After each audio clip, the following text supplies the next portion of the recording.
Trabalho de conclusão de curso, tema avaliação da educação. O sumário, introdução, capítulo 1, fundamentação teórica, avaliação como mensuração e por objetivos, avaliação por juízo de valor e como negociação. Hibridismo, a proposta de organização em ciclos e o regime de progressão continuada. O fracasso escolar. Os ciclos como caminho para a superação. Progressão continuada. Capítulo 2. A importância da avaliação no regime de progressão continuada. Panorama histórico sobre a avaliação da aprendizagem escolar. Promoção automática. O papel do professor. Capítulo 3. A implicação do sistema de progressão continuada no processo de ensino-aprendizagem. Flexibilização curricular. A lógica das políticas públicas. Considerações finais. Bibliografia.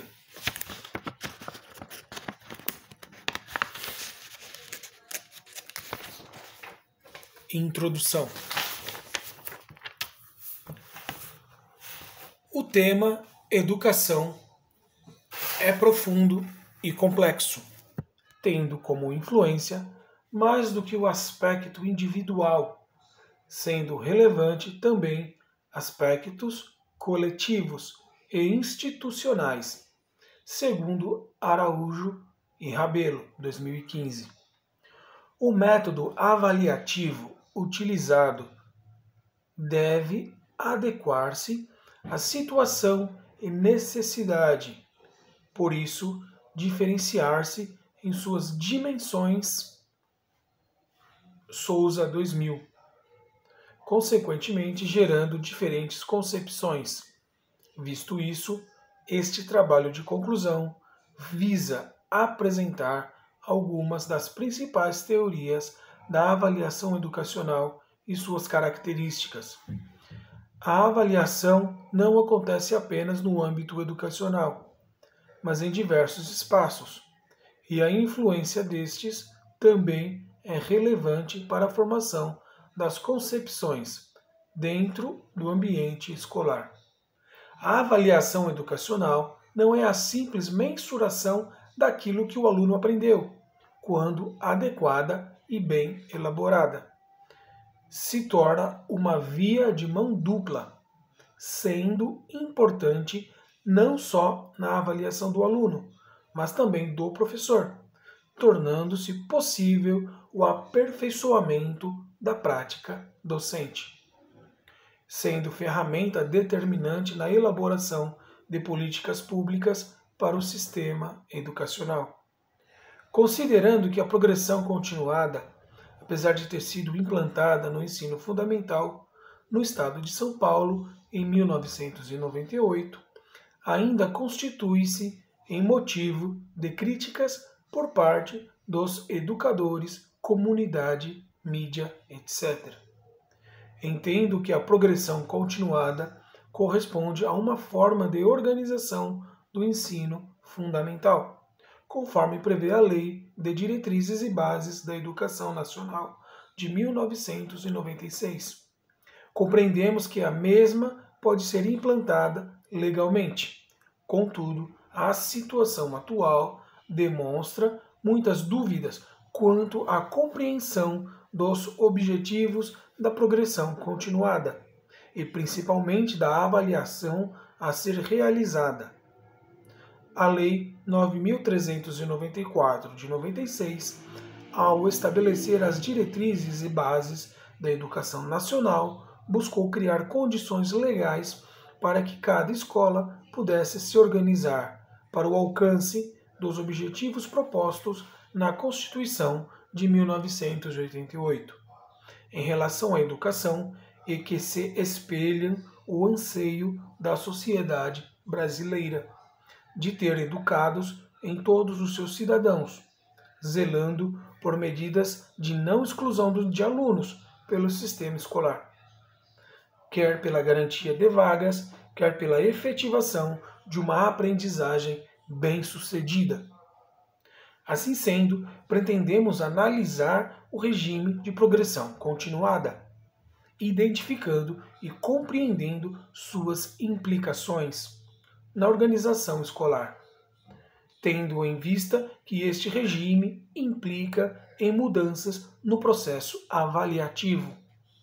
O projeto se baseia em uma breve reflexão sobre as concepções e práticas avaliativas presentes em nossa educação, as transformações na avaliação propostas a partir da década de 90 e a descrição do funcionamento e operacionalização do regime de progressão continuada no Brasil.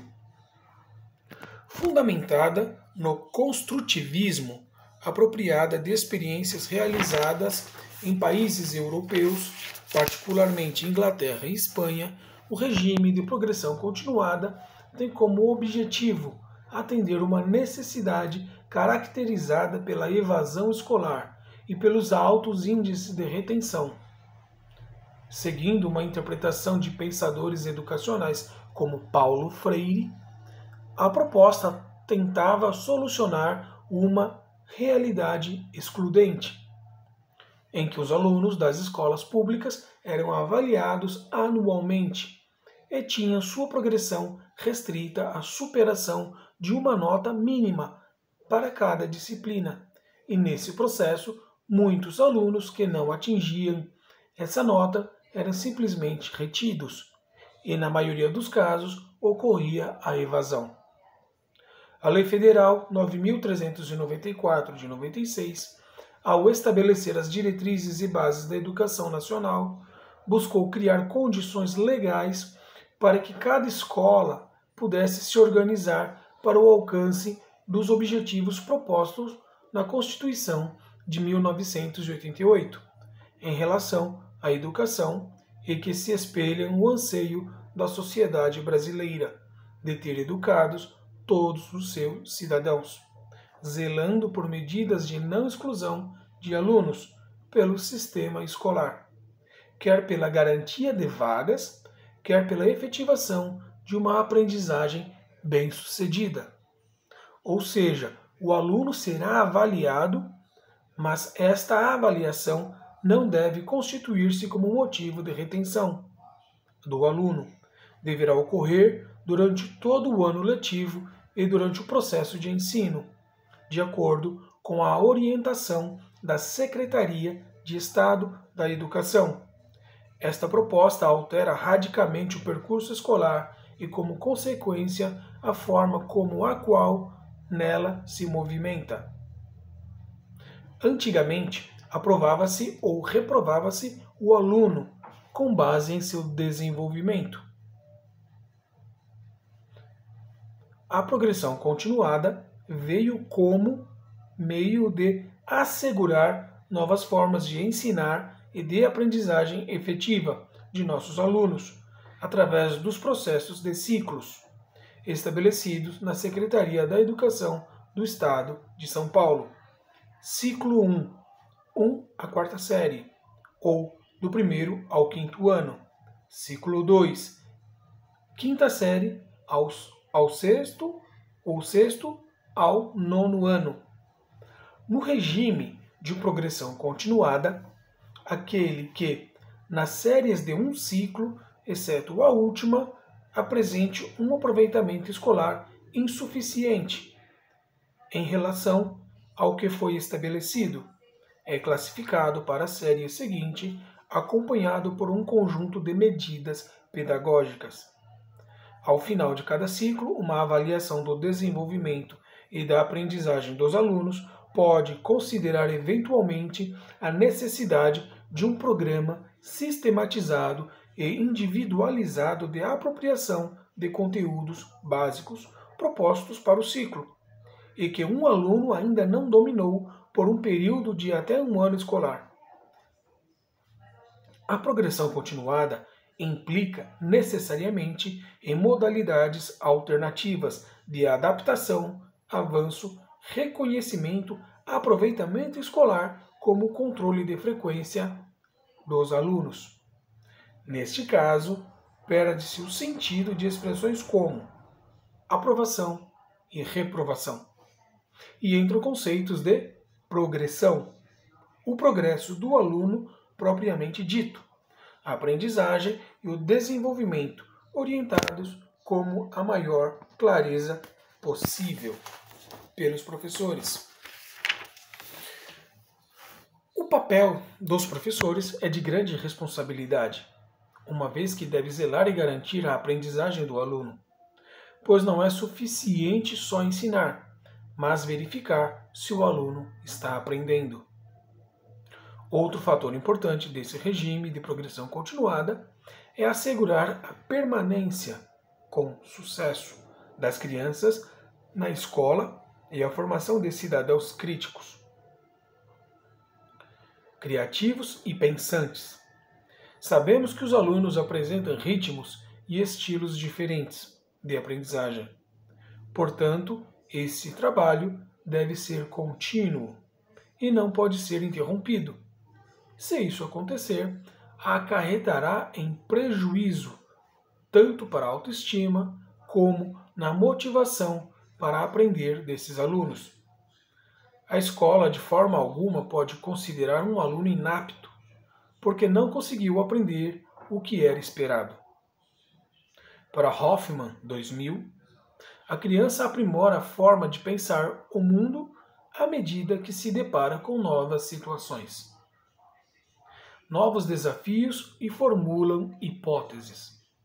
Um sujeito que constrói com seus próprios recursos o seu conhecimento.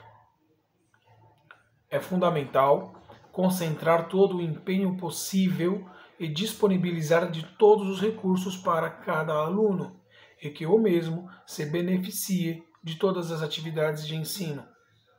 Podemos dizer que a ordem do dia é progresso. Esse ensino perpassa pela relação de respeito professor e aluno, embora seja totalmente contemporâneo, visto que está introduzido de ideais socioconstrutivistas, onde o que se ensina deve ter significado para o aluno. Com a progressão continuada, é possível ter um diagnóstico da aprendizagem do aluno, do perfil do professor e da instituição, que pode servir para uma análise futura e corrigir os rumos do ensino.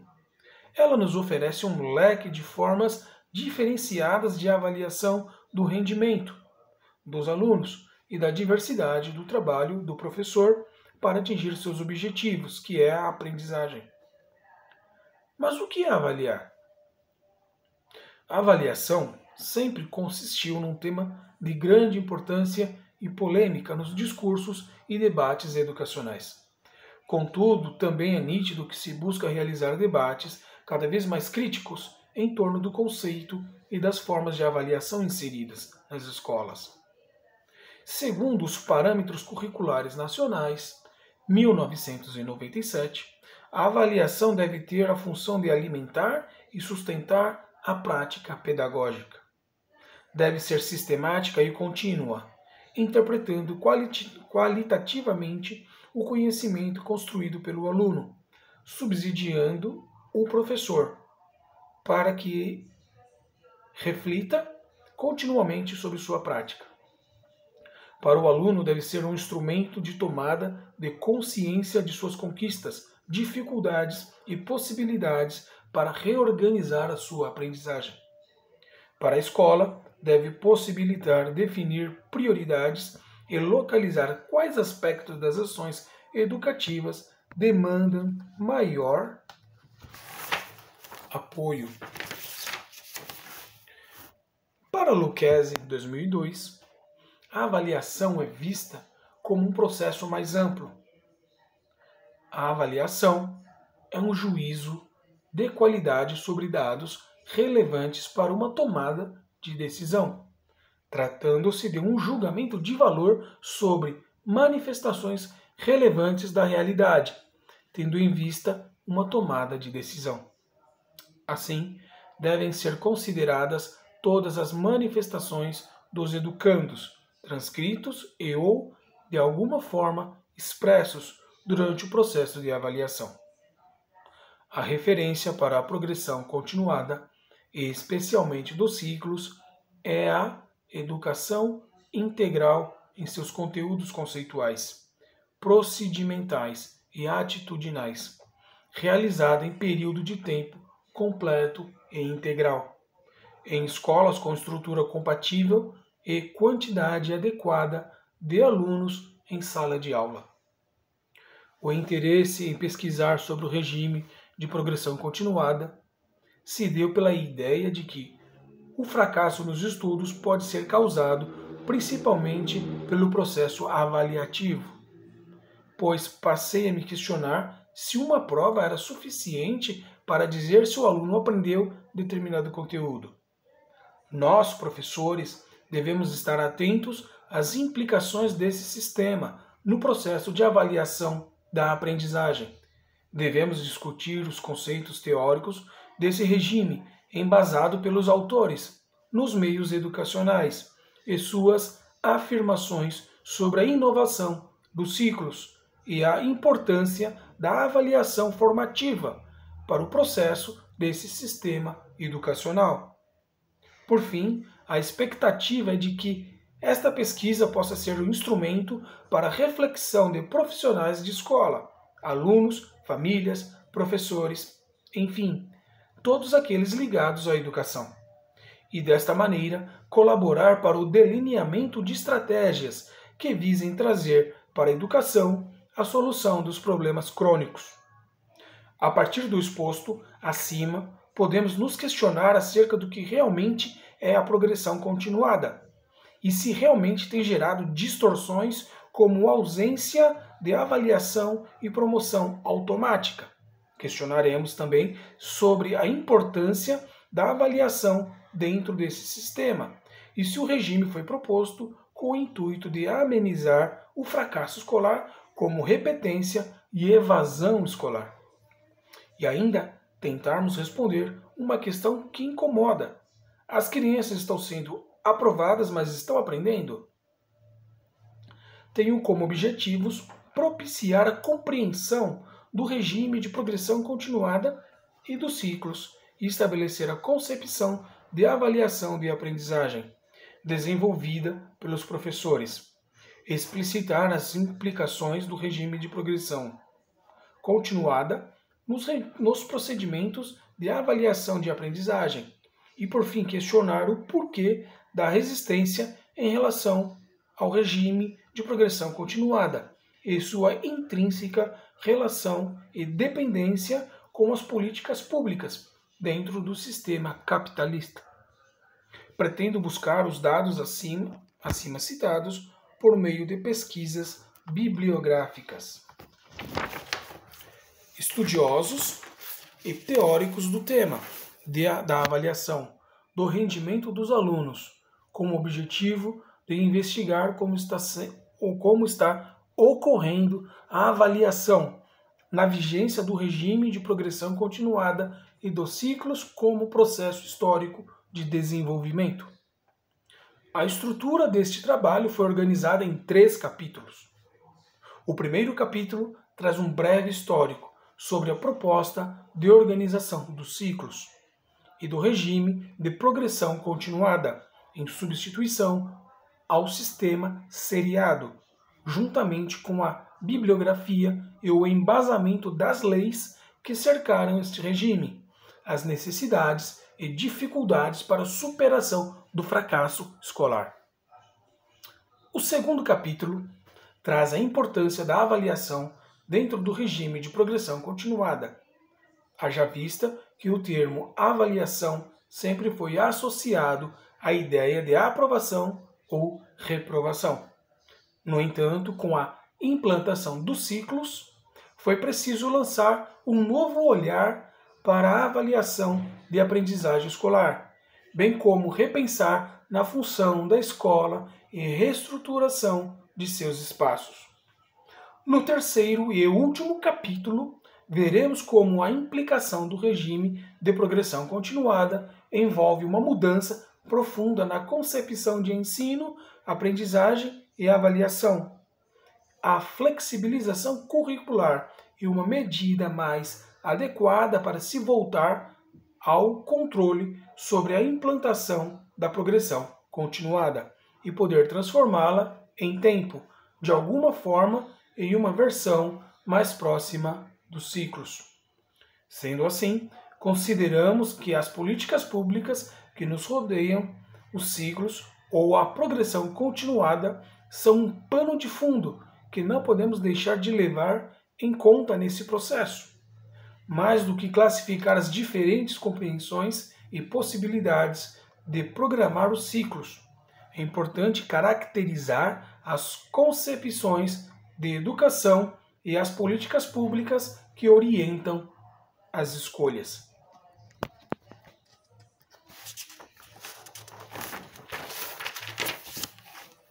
Capítulo 1. Fundamentação teórica. Avaliação como mensuração e por objetivos. Neste momento, discorremos brevemente sobre as 4 concepções de avaliação e suas definições e circunstâncias. Entre 1890 a 1930, a avaliação era meramente aferitiva, concebida num contexto positivista de ciência, tendo como objetivo a aferição dos atributos. Era utilizada não apenas no âmbito escolar, mas para o recrutamento de soldados. O ensinado era visto como correto, e as ferramentas utilizadas como mensuração eram exames e testes mentais, a fim de quantificar, comparar e ordenar e classificar os avaliados. No final do século XIX, passa a utilizar-se de medições psicofísicas. O autor Joseph Mayer Rice, com The Futility of the Spelling Grind, passa a defender o ensino de conceitos básicos, buscando uma escola mais eficiente e científica. Com Alfred Binet, inicia a utilização de testes para realizar divisão de jovens então diagnosticados com retardamento mental, através de técnicas psicométricas aprimoradas por Francis Galton e Carl Pearson, e posteriormente redefinidas por Wilhelm Wundt, no início do século XX.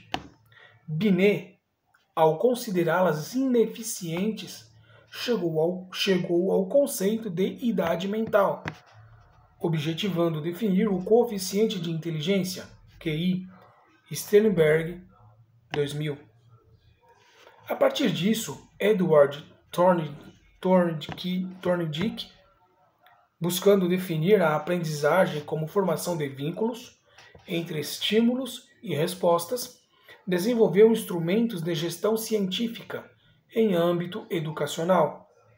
Esta coloca uma visão burocrática e tecnicista de educação numa escola supostamente neutra e objetiva, semelhante a uma empresa.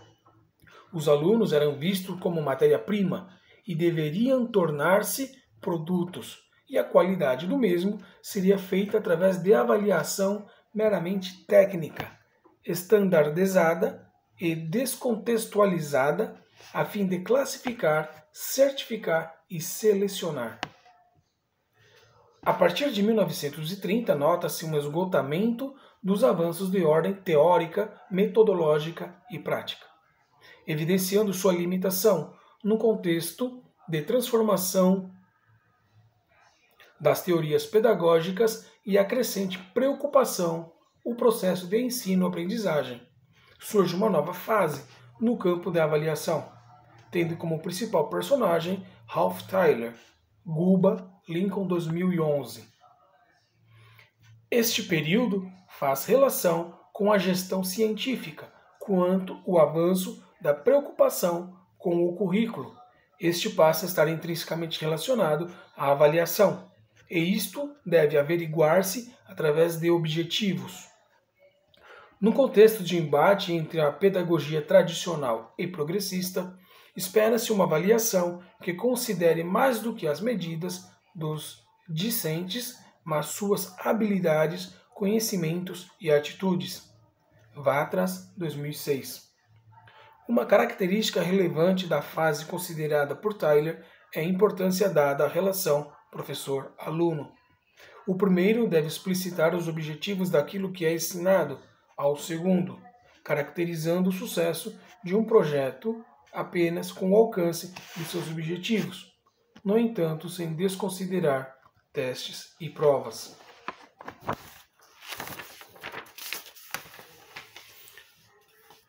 1.1 Avaliação por juízo de valor e como negociação.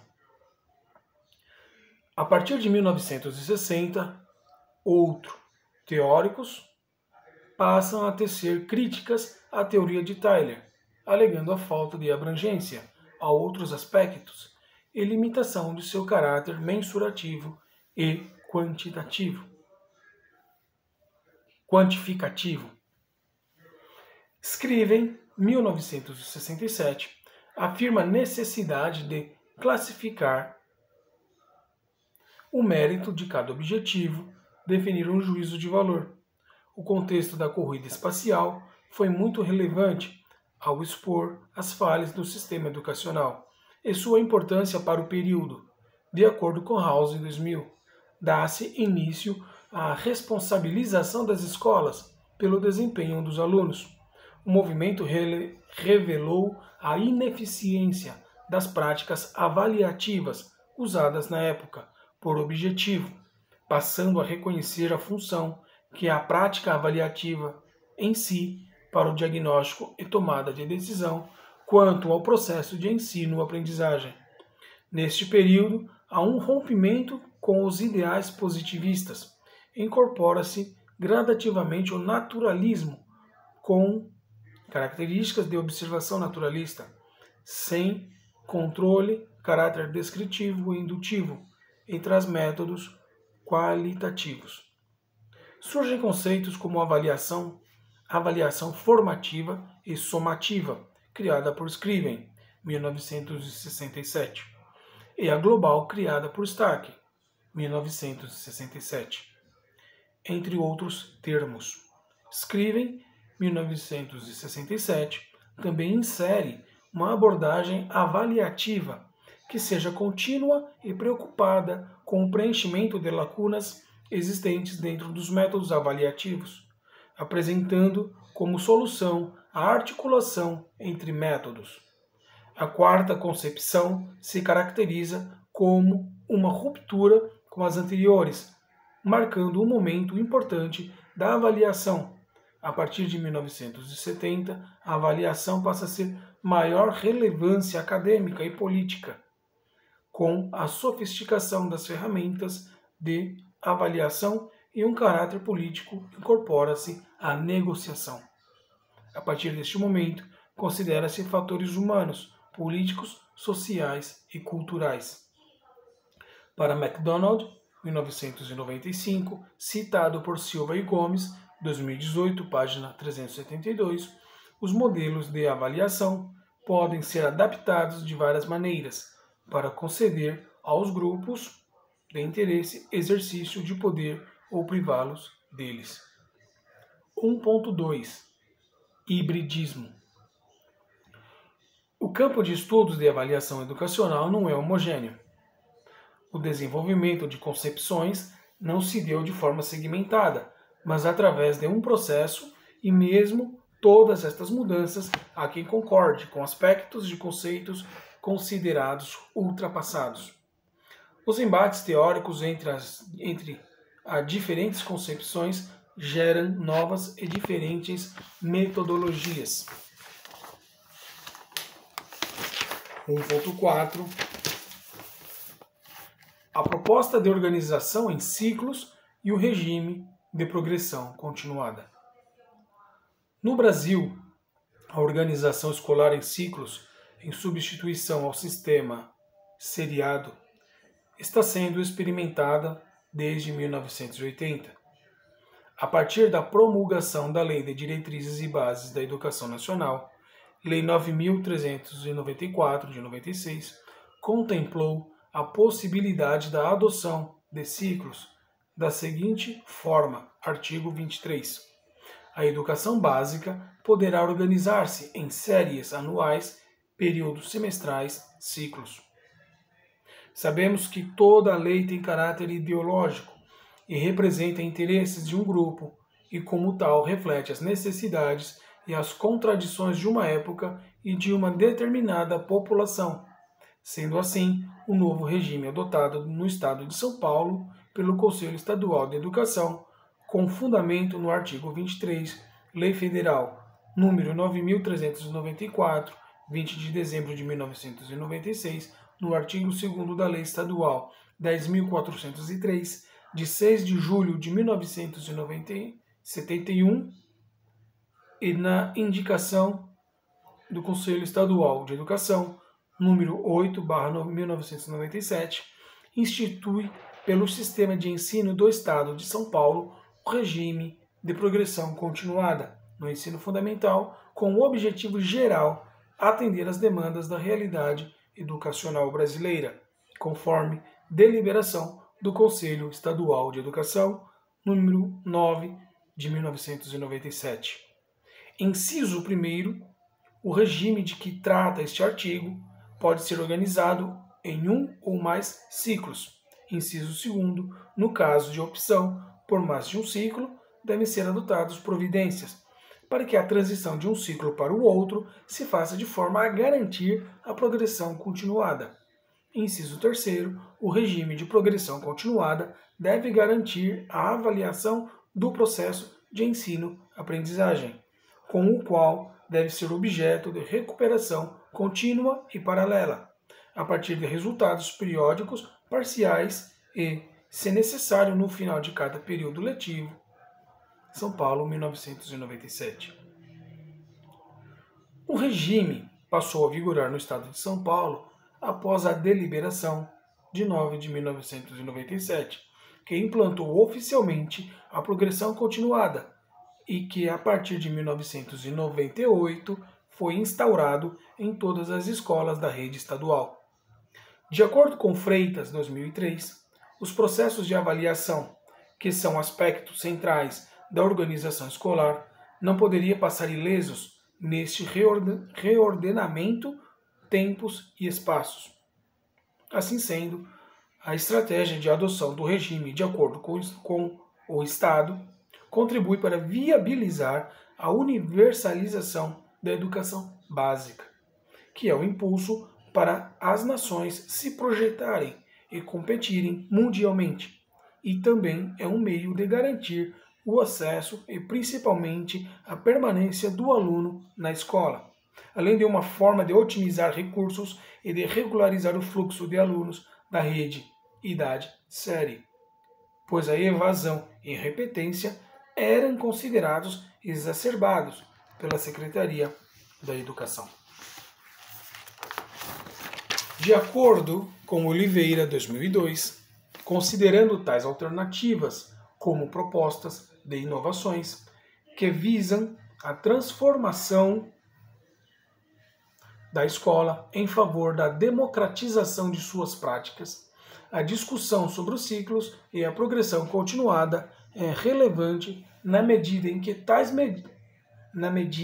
tais medidas têm sido apontadas como meios de superação do fracasso escolar.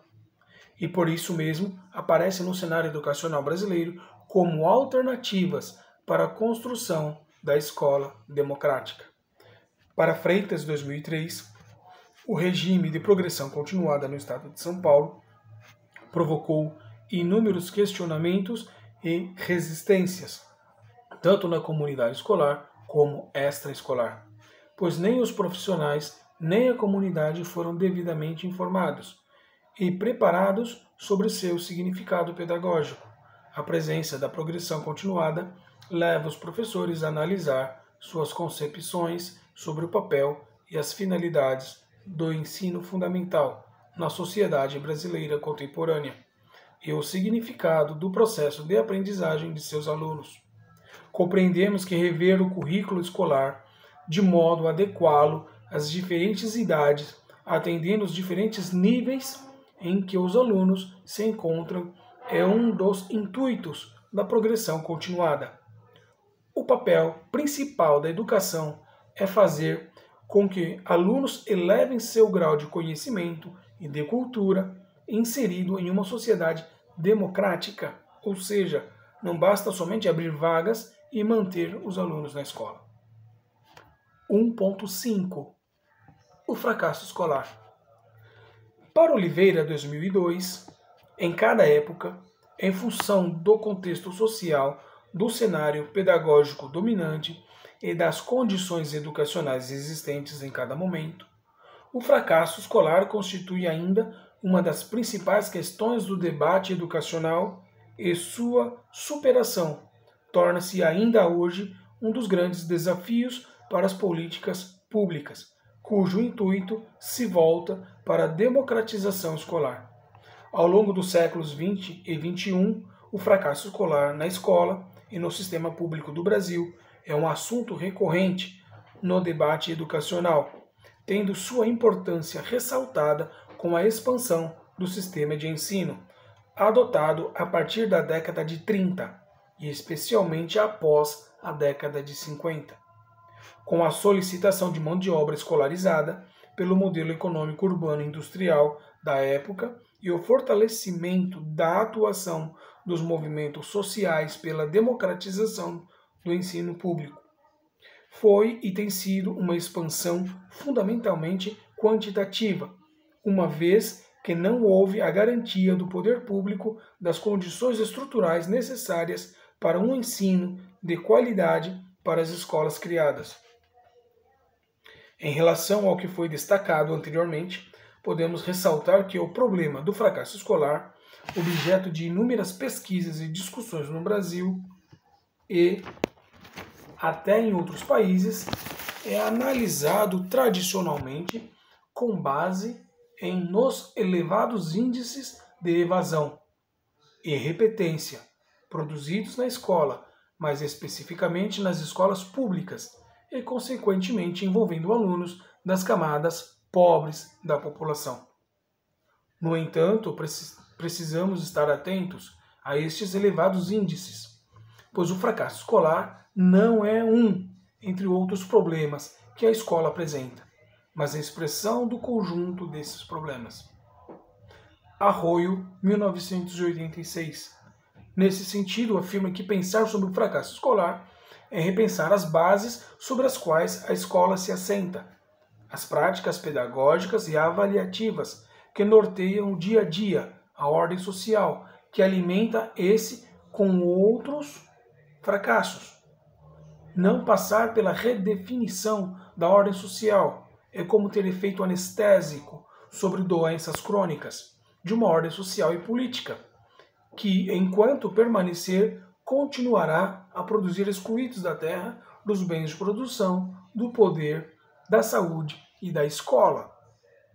Para Oliveira, 2004, podemos considerar que o aumento da demanda pelo ensino fundamental, iniciada nos anos 50, a massificação do ensino, que antes era restrito a um pequeno grupo, traz modificações significativas ao sistema de ensino brasileiro, pois a partir deste momento os problemas educacionais ultrapassam os círculos das relações individuais e se revelam como conflitos sociais de uma sociedade de classes. O rápido e desordenado aumento da rede pública de ensino teria recriado a problemática das desigualdades sociais. Teria recriado a problemática das desigualdades educacionais. Evidenciou-se um processo de inúmeras repetições, que se deviam, em grande parte, a uma realidade fragmentada, que não mantinha relações entre si. A escola tinha práticas sem sentido, cristalizadas no tempo. O processo de democratização do acesso a vagas da escola brasileira, não teve em contrapartida a democratização do acesso a ensino de qualidade. A escola quantitativamente ampliada, ao desenvolver um ensino ligeiramente rápido e seriado e em condições frequentemente precárias, dificultou ainda mais a inserção social das crianças e jovens, que integram os segmentos economicamente desfavorecidos, acentuando a exclusão social. De acordo com Freitas, 2003, pode-se dizer que a escola institui seus espaços e tempos, incorporando determinadas funções sociais, as quais organizam seu espaço e tempo a mando da organização social que a cerca. Ou seja, já que a escola é uma instituição social, dela se espera que cumpra uma determinada função. Cabe à escola encontrar os meios de ensinar tudo a todos. Essa é uma das funções proclamadas com muita força nos últimos anos. Coleman, 1966, destaca que o mesmo com a tentativa de equidade da escola para todos, não se conseguiu alterar o fato de que o nível socioeconômico do aluno é uma poderosa variável explicativa de seu rendimento. Dessa forma, não se pode transferir o problema de aprendizagem para a adequação ou não dos recursos pedagógicos da escola, ocultando a diversidade de nível socioeconômico dos alunos, gerada no seio de uma sociedade injusta. No entanto, para Freitas 2003, apesar das influências do nível socioeconômico, a questão do papel da escola permanece, que é o de ensinar com qualidade a todos os seus alunos, sabendo que não está isolada e de que os acontecimentos e a forma como a sociedade estão organizados ao seu redor afetam o cumprimento desse papel. Isso significa que não se pode afirmar que a escola assumiu na sociedade capitalista esteja voltada para ensinar tudo a todos. Esse pode ser um desejo, mas há uma hierarquia econômica fora da escola que afeta a constituição das hierarquias escolares. Nessa perspectiva, entendemos que o desafio de pensar no fracasso escolar na escola, onde não há mais como mediador a repetência, no atual contexto, passa pela compreensão da proposta oficial do sistema de ciclos e o regime de progressão continuada, focalizando os significados que lhes são dados quanto às possíveis mudanças na escola brasileira, em especial da rede estadual paulista, e mesmo tendo o recurso de retenção deslegitimado, e com relação ao que foi destacado, verificamos que a escola ainda pode estar sendo excludente e seletiva.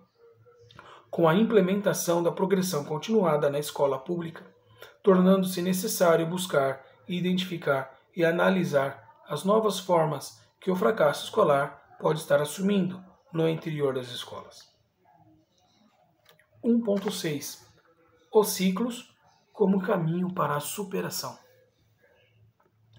De acordo com Oliveira, 2004, são consideradas inovações no cenário da educação escolar por introduzirem mudanças nas ordens pedagógicas e organizacionais. Os ciclos buscam atingir a estrutura e o funcionamento das escolas, redefinindo a ordenação do tempo escolar, através da flexibilização do currículo e da ressignificação do trabalho pedagógico e do processo de avaliação, a fim de favorecer o trabalho com turmas heterogêneas, com níveis de aprendizagens diferentes ou semelhantes, podendo ser organizadas por idade, com as quais o professor organizaria atividades diferentes ou semelhantes.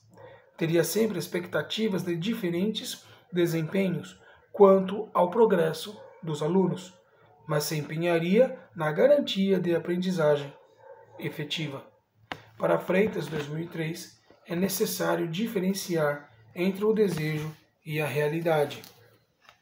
Aliás, esse é o aparentemente confronto existente na implantação dos ciclos e da progressão continuada. Vale dizer que, se submetermos os diferentes ritmos dos alunos a um único tempo de aprendizagem, produziremos a diferenciação dos desempenhos dos alunos. Cada um caminhará ao seu ritmo, dentro de um mesmo tempo único.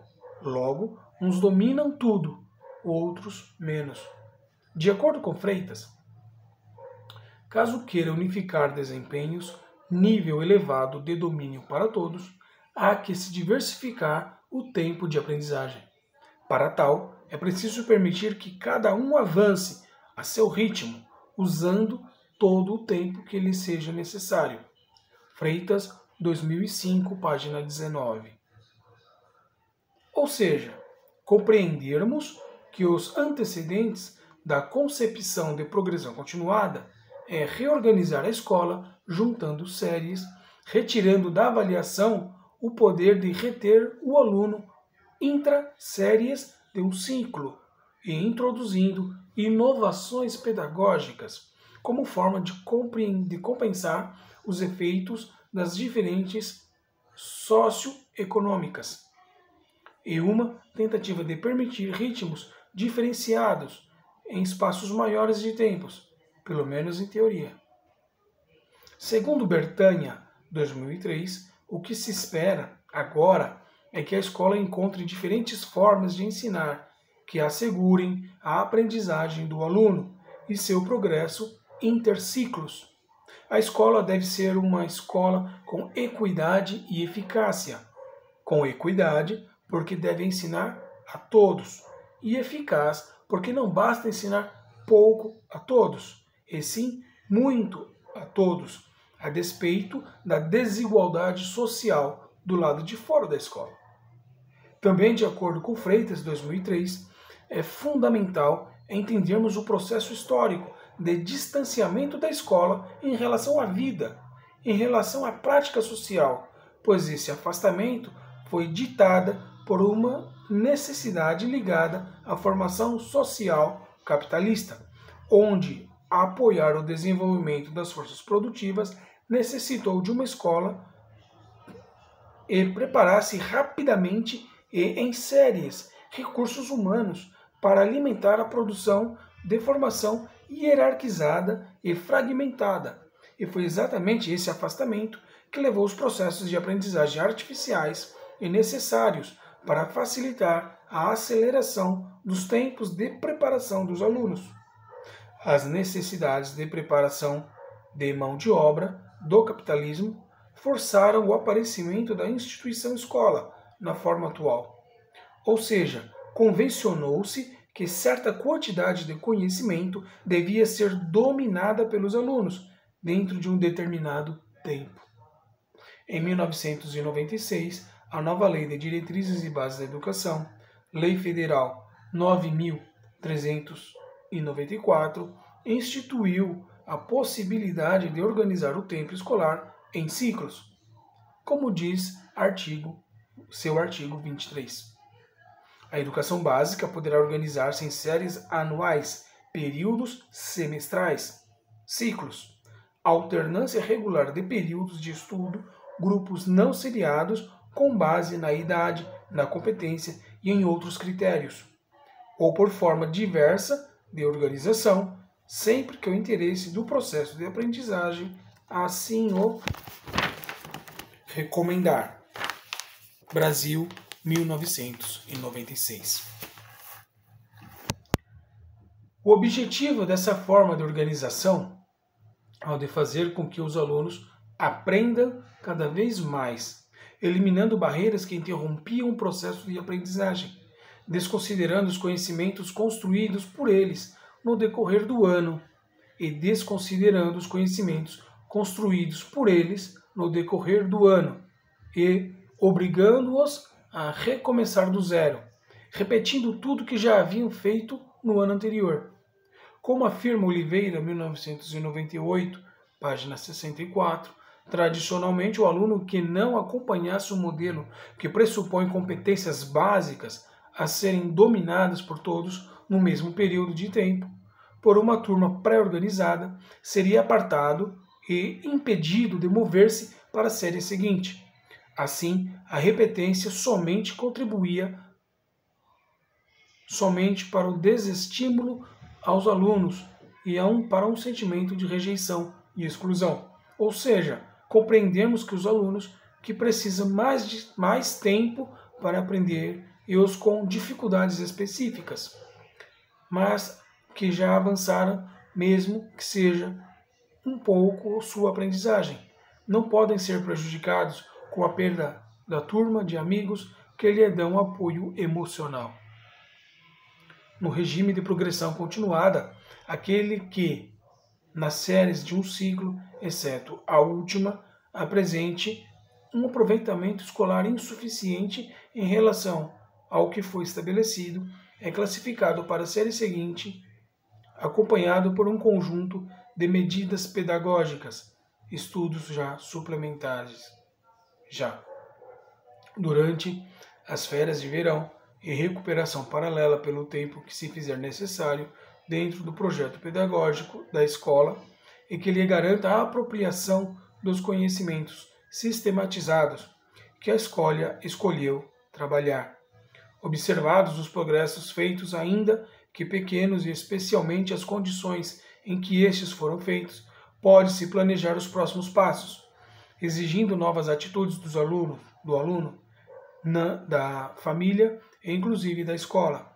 Não se coloca assim a aprovação sem critério, sem um diagnóstico pedagógico.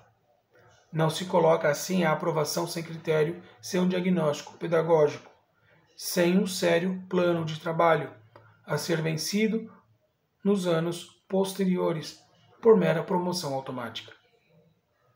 Ao final de cada ciclo, uma avaliação do desenvolvimento e da aprendizagem dos alunos pode considerar eventualmente a necessidade de um programa sistematizado e individualizado de apropriação de conteúdos básicos propostos para o ciclo e que um aluno ainda não dominou por um período de até um ano escolar.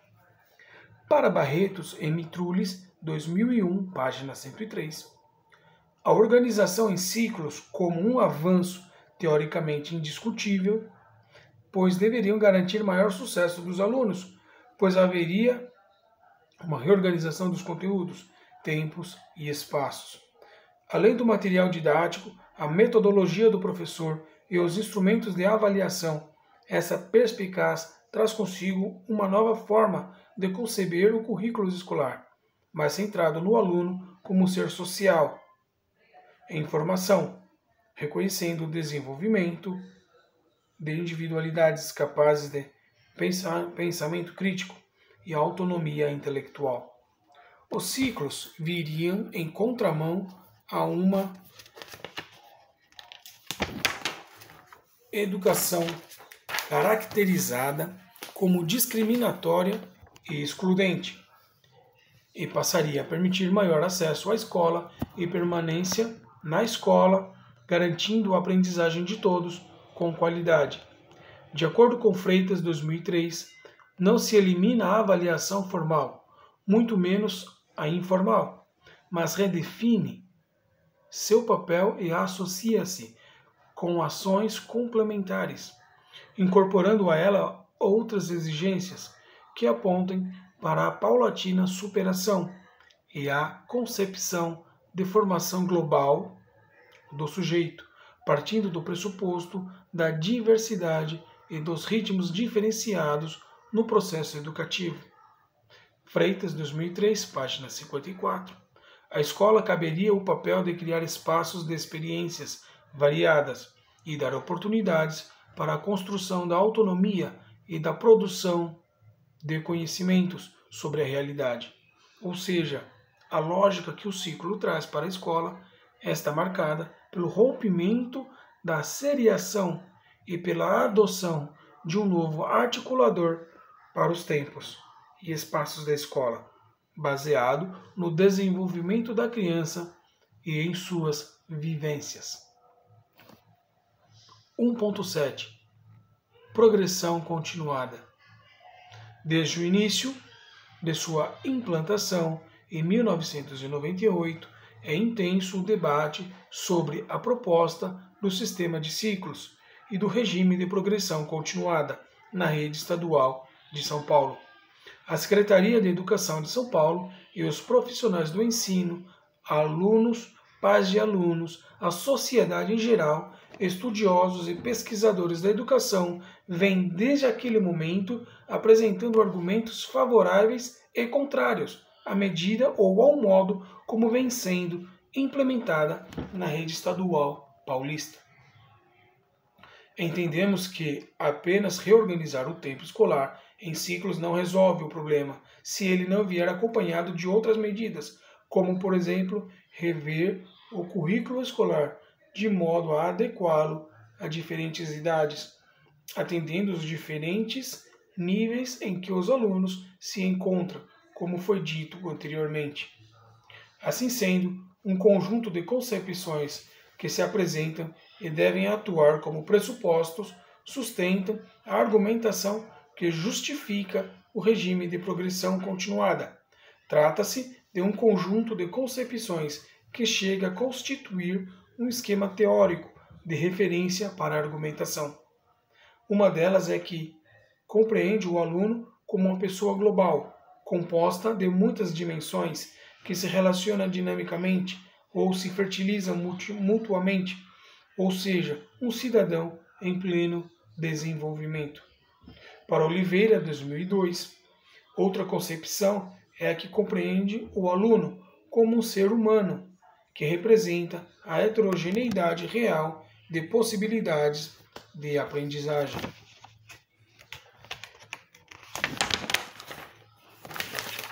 Como capacidades e habilidades, ou seja, isso significa respeitar ou otimizar o ritmo próprio da aprendizagem e o estilo cognitivo de cada aluno, disponibilizando os recursos adequados pela interação com os conteúdos curriculares. Assim, a progressão continuada corresponderia à ideia de avanço do aluno na aprendizagem dos diferentes conhecimentos ao longo da escolarização básica, provocando uma mudança radical de enfoque em que se afirma a centralidade do aluno no lugar do currículo. Ainda para Oliveira, 2002, também é preciso compreender a escola como instituição que tem a função de proporcionar ao aluno as condições efetivas de acesso aos conhecimentos e habilidades básicas de nossa cultura na atualidade, de leitura, escrita, compreensão e comunicação, para poder se mover de um setor da sociedade para o outro, pelas habilidades de obter informação, de decodificar e de interpretar a informação. Seguindo tais parâmetros, a progressão continuada pode ser uma possibilidade de melhoria na qualidade de ensino, uma vez que se parte do entendimento que toda criança é capaz de aprender, desde que lhe ofereça as condições necessárias, dentre as quais podemos apontar a continuidade do processo do ensino-aprendizagem, e para garantir esse processo, conforme diz Paro, 2001, página 50, que não só se garanta a passagem sem reprovação.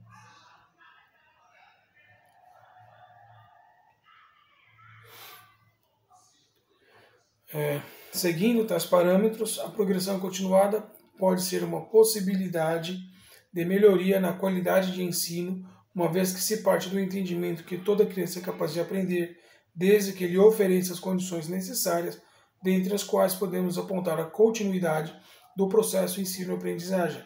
E para garantir esse processo, conforme diz Paro, 2001, página 50, que não só se garanta a passagem sem reprovação nos anos que compõem cada ciclo, mas também faça uso de meios que organizem o ensino e o aprendizado de modo a evitar rupturas também entre os ciclos, valorizando os processos contínuos de avaliação e acompanhamento permanente do desempenho escolar. Seria possível garantir o direito de todos à escolarização, compreendida como o acesso, permanência e sucesso dos alunos.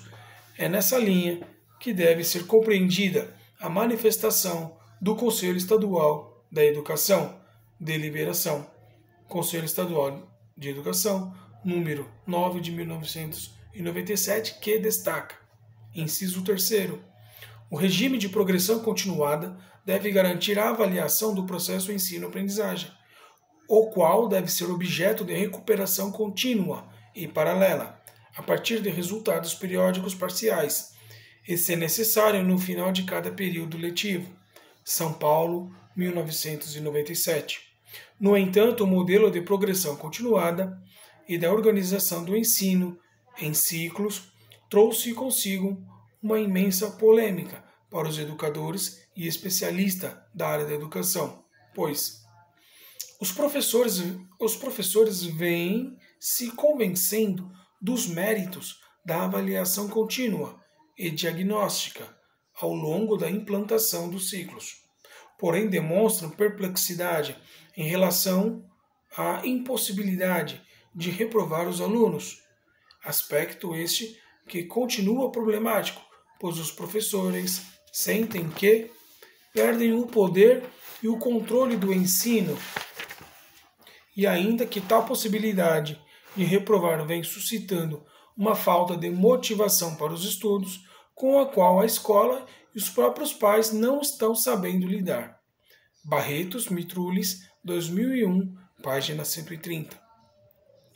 Nesse contexto, compreendemos que os professores, de forma geral, se encontram num dilema, pois ao mesmo tempo que parecem acreditar que uma mudança deve ocorrer no sentido de melhorar a qualidade de ensino, colocam-se como incapazes de fazê-la, não somente com relação ao papel docente, mas no contexto mais amplo, no qual a escola está inserida, como própria instituição escolar, imersos num cenário de incerteza e ambiguidade, no que se refere às finalidades mais importantes que definem a tarefa educativa. Para Almeida, 2001, os professores brasileiros têm percebido a inadequação de muitas propostas aos seus contextos de trabalho, principalmente por não contarem com o apoio necessário à implementação e nem exercício de resistência crítica, construtiva e coletiva, pois mudar a educação em grande escala ou profundidade requer posicionamento político, no sentido de estabelecer novas diretrizes ou atitudes a serem adotadas em todo o sistema, e essas mudanças necessitam de apoio administrativo, recursos apropriados, coordenação do trabalho docente, atitude favorável dos alunos e pais, envolvimento e compromisso do corpo docente e ações de formação que possibilitem aos professores orientação, reflexão e ajuda no enfrentamento das situações novas que surgirão. Entendemos dessa forma que a proposição legal da progressão continuada produziu em professores, alunos e pais diferentes representações que estariam dificultando o entendimento do conceito. De acordo com o documento da Secretaria Estadual de Educação, 2000, página 8, salienta-se o fato de que a progressão continuada implica necessariamente em modalidades alternativas de adaptação, reclassificação, avanço, reconhecimento e aproveitamento escolar, bem como a necessidade de controle de frequência dos alunos e dos dispositivos regimentais pertinentes, e nesse contexto cabe ao professor utilizar estratégias distintas, socializando os conhecimentos que podem ser apropriados por todos. São Paulo, Secretaria do Estado de Educação, 2000, página 8. Penin, 2000, página 38. Destaca que a capacitação é uma tarefa urgente, porque sempre há o perigo das representações equivocadas aparecerem no lugar do conceito e se fortalecerem. Se os educadores convictos da concepção de progressão continuada não tomarem a frente e empreenderem uma cruzada de capacitação e de apoio aos professores, que querem mudar, assim como o de esclarecimento de toda a população envolvida, continuaremos no próximo milênio sob a marca de uma escola ainda seletiva. Os conflitos entre a proposta da secretaria e o modo como a progressão continuada está sendo vivida na escola remetem à questão do descompasso entre cultura dos reformadores e a cultura dos professores, a ser discutida em outro momento deste trabalho.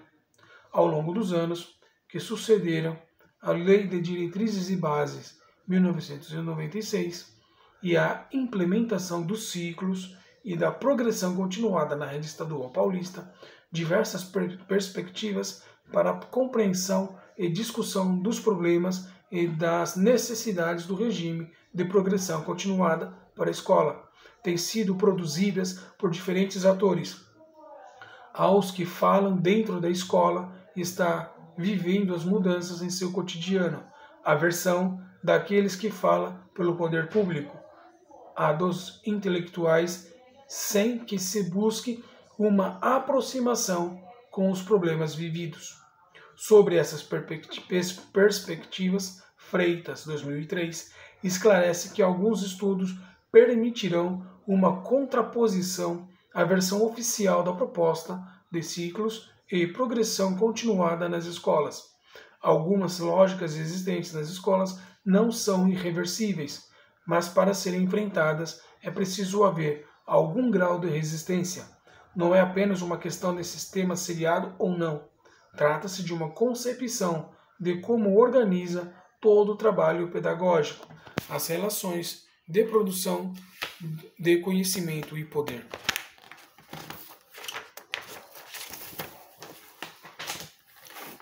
Capítulo 2.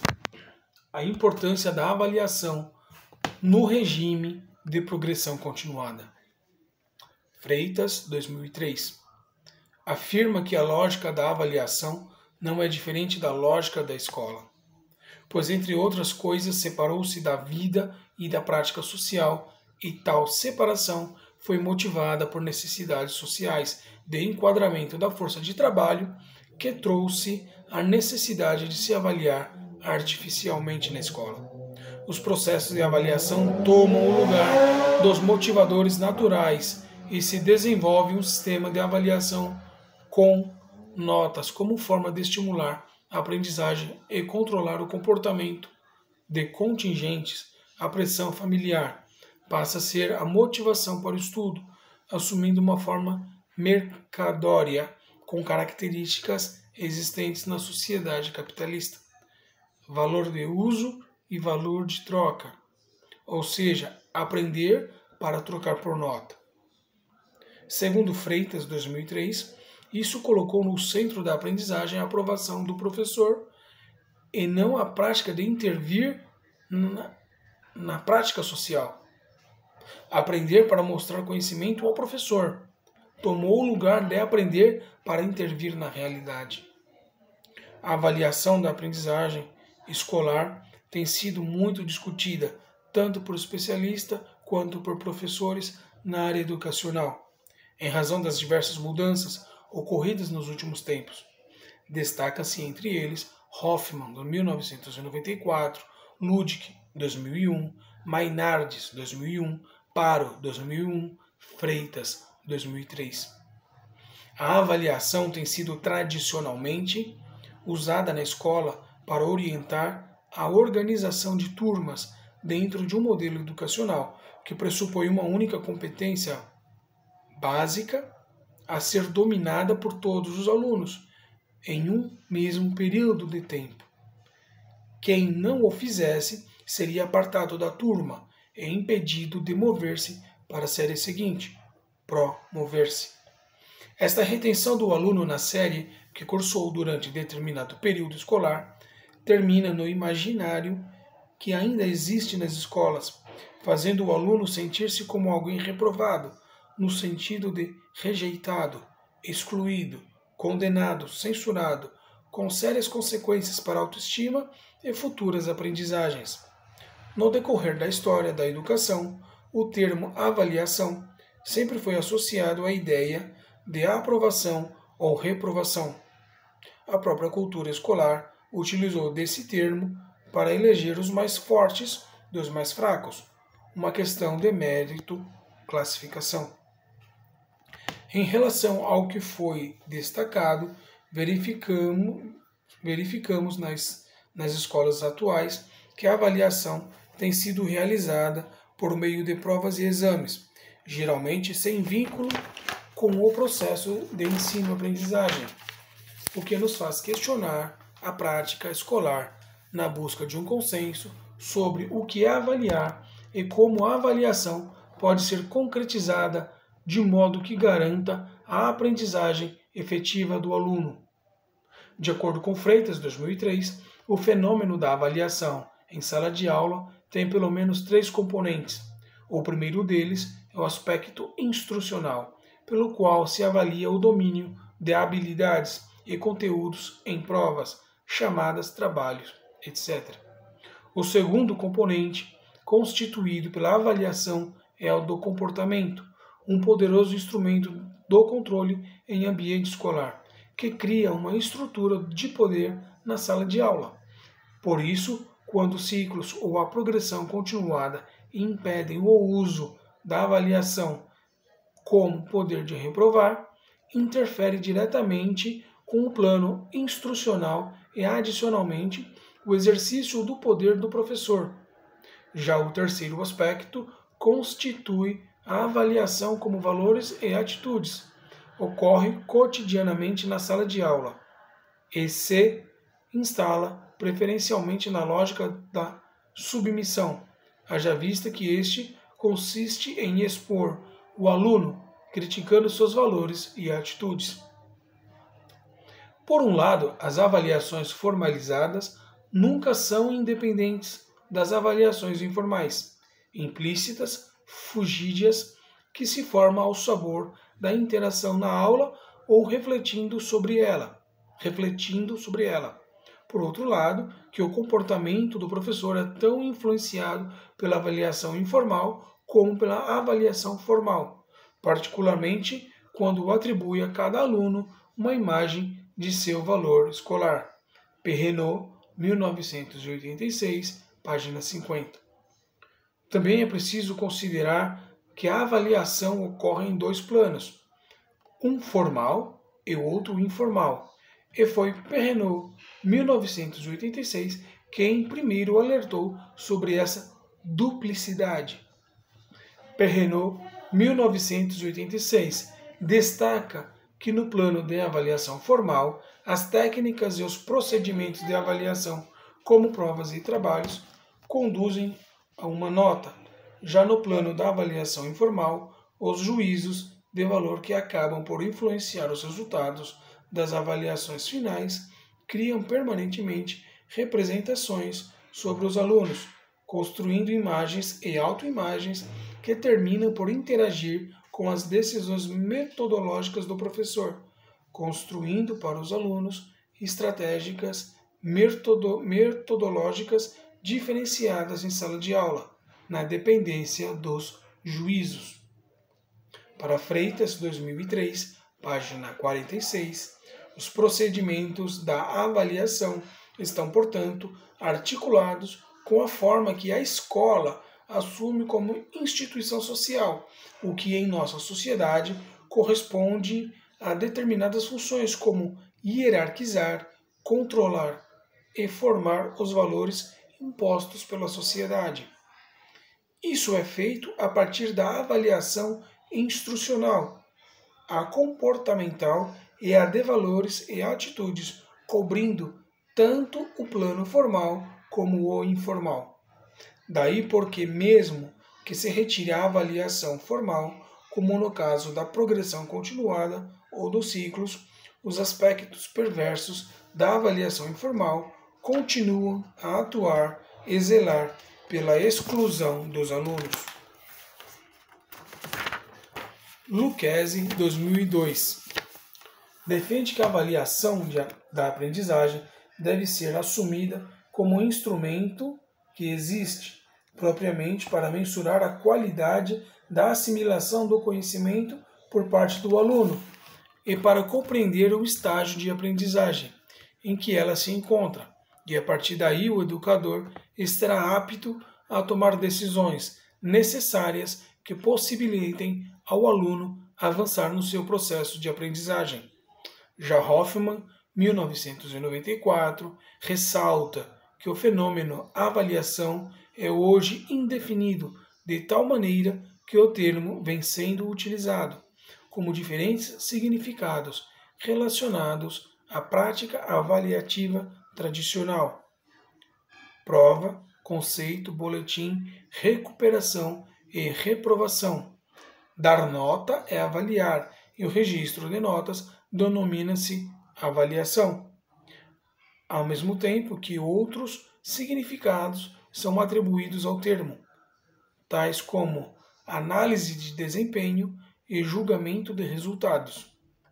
Assim sendo, a implantação dos ciclos e da progressão continuada propunha a reestruturação do espaço escolar, bem como um repensar sobre a função da escola, além de lançar um novo olhar sobre a avaliação da aprendizagem escolar, pois voltar a cursar uma série com desgaste emocional de perder sua turma e parte de sua identidade e ficar vendo as mesmas questões apresentadas no mesmo jeito pelos professores pode ser bem mais deseducativo do que a promotora de aprendizagem.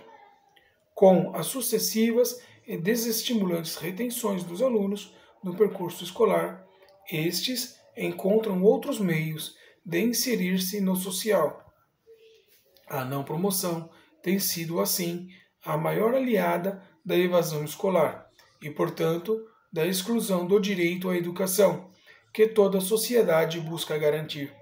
Freitas, 2003, afirma que os ciclos contrariam a lógica da escola seriada e sua tradicional forma de avaliação, pois propõe uma alteração radical nos tempos e espaços da escola.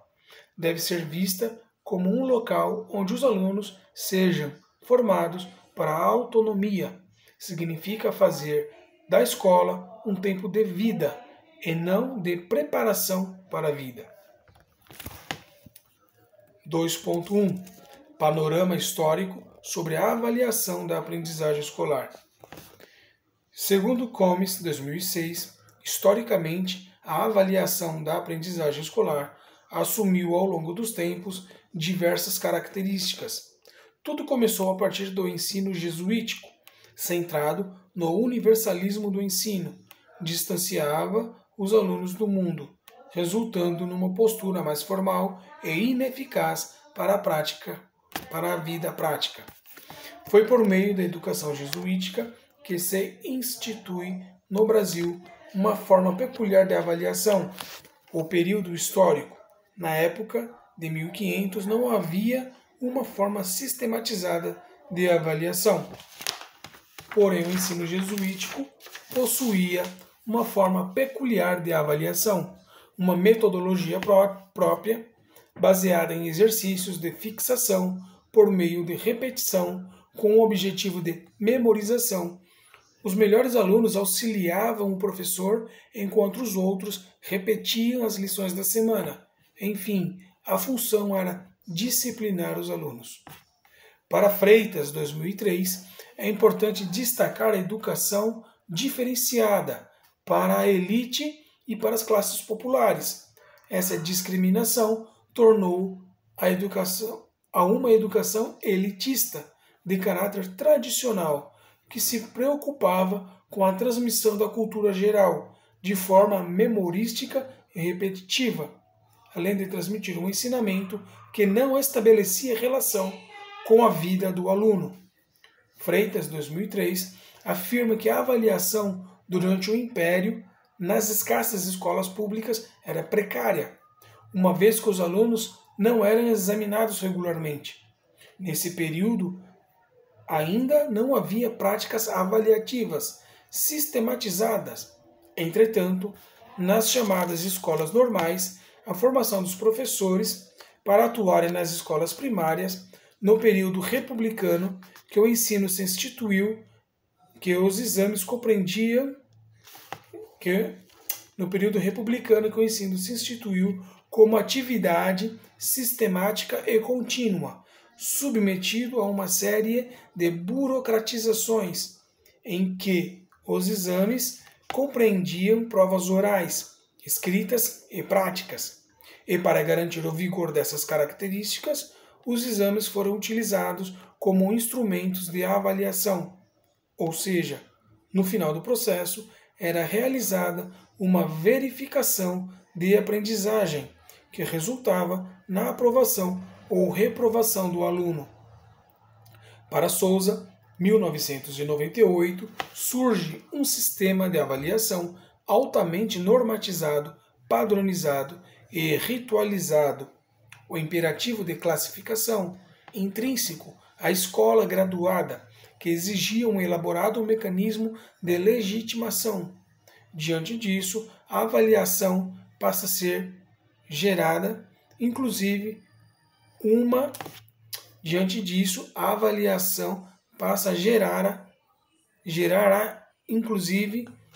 desigualdade social em decorrência da seleção e dos processos rígidos, o que resulta num número elevado de reprovações.